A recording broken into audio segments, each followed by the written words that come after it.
Amadou Ampateba, Vie et enseignement de Tierno Bokar, sous-titre 18 de la partie 2, les deux sortes de beauté.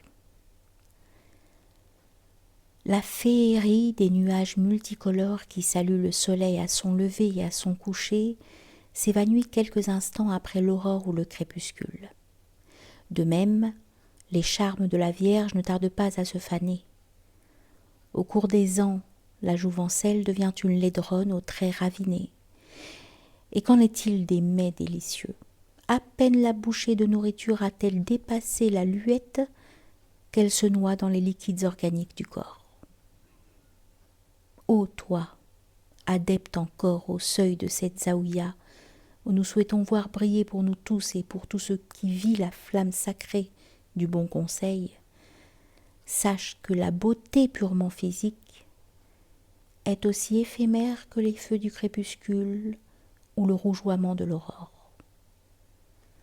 Détourne tes efforts de la recherche exclusive de cette beauté et dirige-les vers l'acquisition de la véritable et immuable beauté, la beauté intérieure, celle qui fleurit dans les prairies spirituelles. Cherche en vérité et cherche encore, cherche dans les ténèbres de la vie matérielle, et quand tu l'auras mérité de Dieu, l'étoile brillante dont il est question dans le livre saint te guidera dans le jardin des beautés réelles et éternelles. Alors, tu seras apte à te souvenir de ton Dieu qui a dit « Souviens-toi de Dieu, car le souvenir est utile. » Tierno s'abstenait toujours de juger autrui.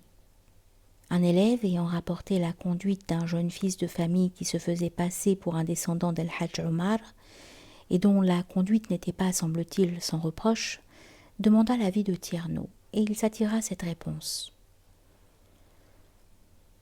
Parler avec volubilité de la chasteté, de la probité, du courage et de la sagesse est plus facile que d'être soi-même chaste, probe, courageux et sage.